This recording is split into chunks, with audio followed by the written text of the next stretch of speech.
Sziasztok, Hello Seller hallgatók! Egy nagyon kis érdekes témát hoztam nektek, ugyanis egy kampányról lesz szó, amivel teljesen új vevőket tudsz szerezni, akiket rögtön retargeting technikával rá is tudsz venni arra, hogy értékes, tehát hogy vásároljon nálad, és ennek a módját szeretném bemutatni, és nagyon kíváncsi vagyok rá, hogy használjátok-e ezt a metodológiát, kipróbáltatok-e már hasonlót, vagy teljesen csak így közvetlenül konverziós, promóciós kampányokat futtattok.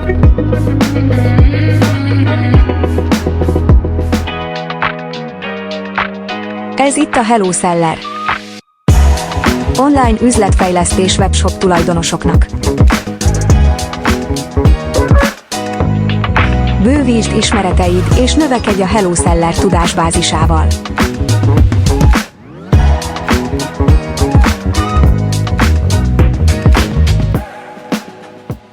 Ezt elméletileg nagyobb cégek csinálják, amit most be fogok mutatni közi szinten, tehát ezt nem itthonról hallottam mondjuk úgy, és sokatoknak viszont lehet, hogy egyáltalán nem újdonság, hiszen teljesen jó kis logika áll mögötte. Tehát miről is beszélünk?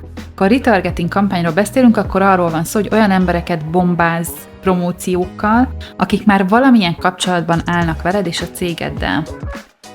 Ami azt jelenti, hogy már tudják, hogy ki vagy, tehát nem most látnak először, és rögtön rá akarod venni, hogy vásároljon, mert ugye ez a legnehezebb, és ezek a kampányok kerülnek a legtöbbe.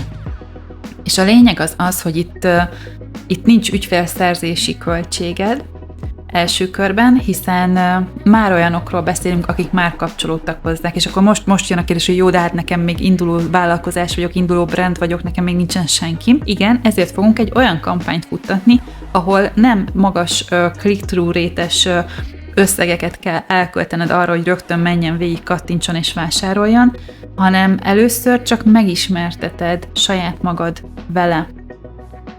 De akkor előbb nézzük át, tehát, hogy a retargeting kampány az többféle metódus lehet, tehát lehet egy e-mail kampány, amikor kiküldöd azoknak, akik már vannak, ugye léteznek, mint ügyfelek, felhívod egy meglévő vásárlódat, hogy mennyire elégedett, beszélgetsz vele, vagy küldesz a szülinapjára ajándékot, természetesen kosárértékhez kötve, amit igénybe vehet, de lehet ugye egy felépített kampány, hogy teljesen új emberek szerzése mentén csinálsz egy retargeting kampányt, és én ezt szeretném nektek átadni, vagy bemutatni. Tehát nagyon sokatok konverziós kampányokkal futtatja a Facebook hirdetéseit, ami azt jelenti, hogy itt van X kód, vásárolj ennyiért, kattints, menj át, és csináld végig a teljes folyamatot a kosárba rakásig és a vásárlásig.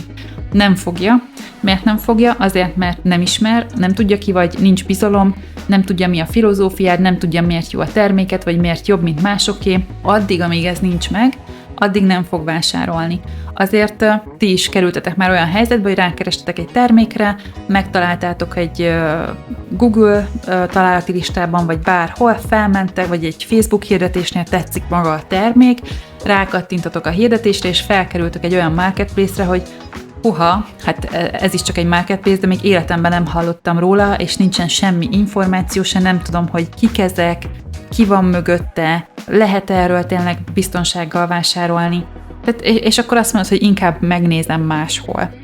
Tehát azért ez egy márkánál is elő tud fordulni, hiszen ha nem hallottál még róla, akkor neked egy teljesen új üzenetet mond, egy teljesen új platformra érkezel fel. Én olvastam olyan kutatást, amiben az volt, hogy 16 alkalommal kell, hogy találkozz a márkával, vagy valamilyen termékével, vagy valamilyen információval róla ahhoz, hogy megbíz benne, és onnantól kezdve úgymond ismerd azt a márkát. Na most mások azt írják, hogy ez igazából 7 és 20 alkalom közé esik, vagy a közé szokták tenni.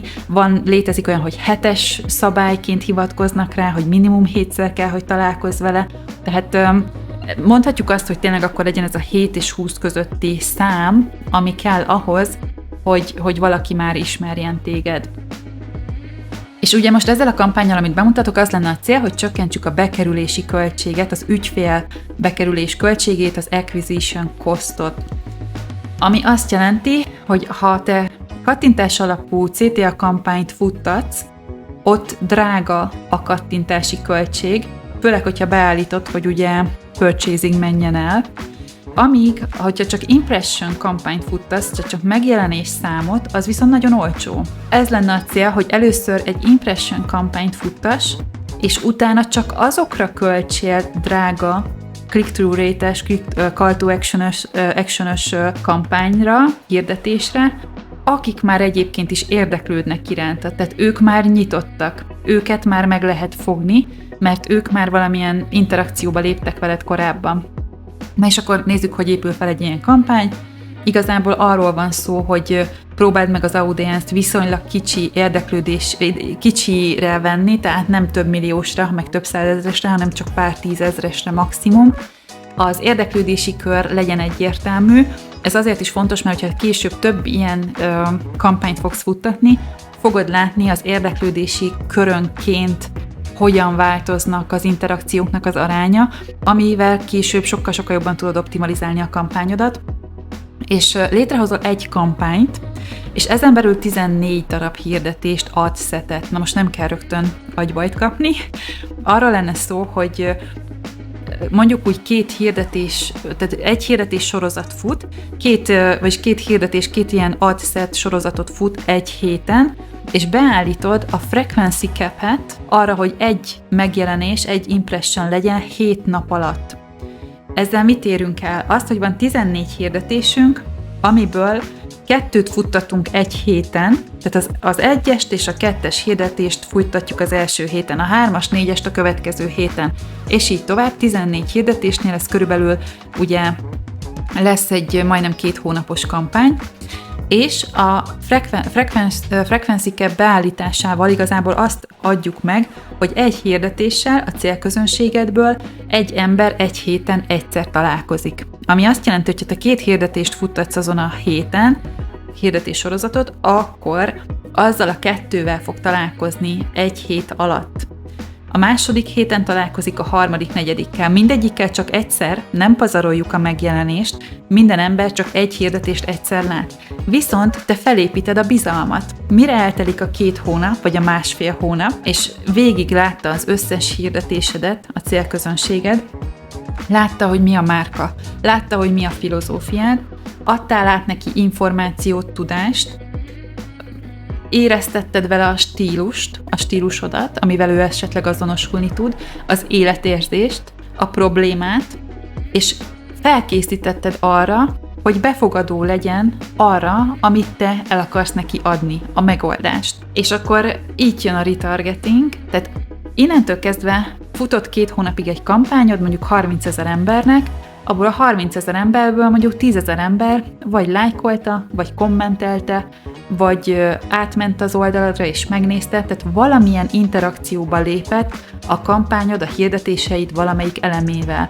Ha ez videó volt, akkor megnézed belőle x másodpercet, tehát ezeket az embereket fogjuk újra megcélozni, és ezt úgy tudod megtenni, hogy egy call to action kampányt hozol létre, és mindenki, aki bármilyen aktivitást mutatott az elmúlt 60 napban, tehát beállítod az időt a 60 napra, akkor létrehozod az egyéni közönséget, tehát létrehozod a custom audience-t, ami engagement alapú lesz, tehát hirdetés aktivitás alapján kerül összeállításra, és itt kiválasztod a hirdetésekhez való interakciót, és beállítod, hogy az elmúlt 60 napban, akik ugye aktívak voltak, azoknak fog szólni ez a call to action, amiben a megismertetett témakörben kínálsz egy megoldást, egy kihagyhatatlan ajánlatot.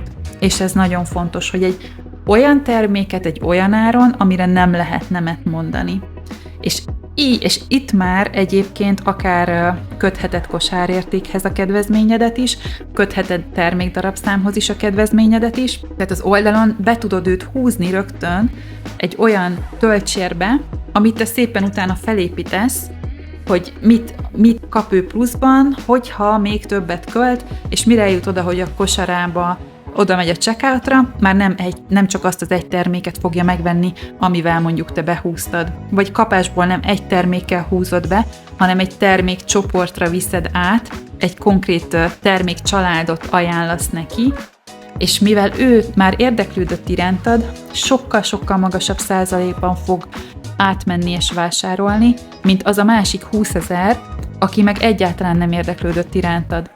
Tényes való, hogy kattintás alapú kampánynál a kattintásért fizetsz, viszont a 30 000-ből, ha csak kattintás alapú kampányt futtatnál, lehet, hogy 15-20 000 azt mondaná, hogy rákattint, megnézi, de nem vásárol belőle, csak 2000. Viszont, hogyha már azokat célzott csak meg, akik már, tegyük fel, legalább két aktivitást mutattak, lájkolás, kommentelés, videó megtekintés, x másodpercét, stb., akkor ők sokkal nagyobb százalékkal fognak vásárolni tőled, és emiatt egyébként a kattintásnak a költsége is olcsóbb lesz, hiszen már egy sokkal-sokkal célzottabb közönségnek futtatod ezt a kampányt.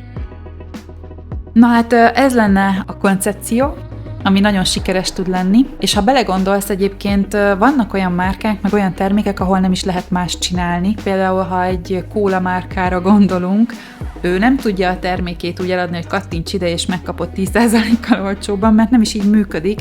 Tehát ők is arra alapoznak, hogy minél nagyobb megjelenésszámot elérni, és utána azokkal, akik aktívak voltak, vagy valamilyen érdeklődést mutattak egy-egy kampánnyal kapcsolatban, őket becélozni egyedi nyereményjátékok vagy egyedi promóciók kapcsára, hogy márkahűséget alakítsanak ki.